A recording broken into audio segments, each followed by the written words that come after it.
কেন আর্জেন্টিনার গোল গোল আর মিশরের গোল ফাউল? দুইটি মুহূর্ত দেখতে প্রায় একই রকম মনে হলেও ফুটবলের নিয়ম অনুযায়ী গুরুত্বপূর্ণ পার্থক্য রয়েছে।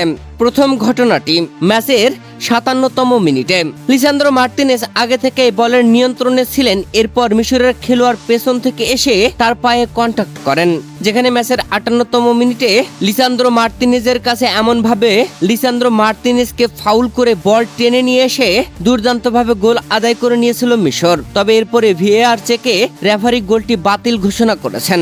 আসলে ঘোষণা করেছেন এই জন্যই যে বলের নিয়ন্ত্রণ আর্জেন্টাইন ডিফেন্ডারের কাছেই ছিল এবং ট্যাকেলটি সরাসরি খেলোয়াড়ের পায়ে লাগে, তাই এটি পেনাল্টি দেওয়ার মতো একটি ফাউল হিসেবে বিবেচিত হয়। আর দ্বিতীয় ঘটনাটি ম্যাচের একদম শেষ মুহূর্তে শেষ গোলটি আদায় করে নিয়েছিল আর্জেন্টিনা।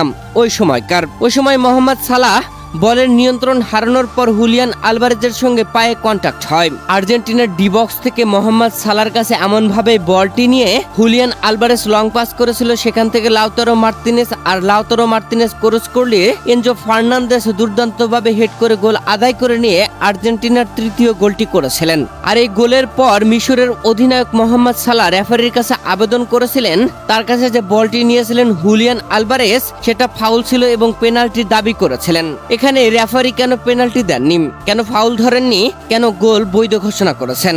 এখানে বলটি আগে লুজ হয়ে গিয়েছিল এবং কন্টাক্টটি বল ক্লিয়ার করার অ্যাকশনের পর হয়েছে। এই কারণে সাধারণত এটিকে পেনাল্টি বা ফাউল ধরা হয়নি।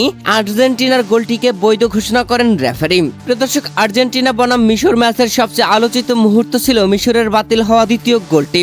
৫৮ মিনিটে মোস্তফা জিকো বল জালে জড়ালেও ভিআর পর্যালোচনার পর সেটি বাতিল করেন রেফারি, কারণ আক্রমণের শুরুতে মিশরের মিডফিল্ডার মারওয়ান আতিয়া বল দখলের লড়াই আর্জেন্টিনার ডিফেন্ডার লিসান্দ্রো মার্তিনেজের পায়ের উপর চেপে ফাউল করেছিলেন।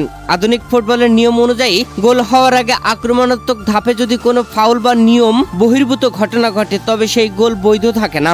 ভিআরে ঘটনাটি পর্যবেক্ষণ করে রেফারি নিশ্চিত হন ওই ফাউলের মাধ্যমে মিশর বলের নিয়ন্ত্রণ পেয়েছিল, তাই নিয়ম মেনে গোলটি বাতিল করা হয়। আর এরপরে শেষ মুহূর্তে আর্জেন্টিনা যে গোলটি করেছিল সেটিও আর্জেন্টিনার ডিবক্সে মোহাম্মদ সালার কাছে যেভাবে বলটি নিয়েছিলেন জুলিয়ান আলভারেজ সেটাও নিয়মের মধ্যে ছিল, তাই তো সেটা ফাউল ধরেননি।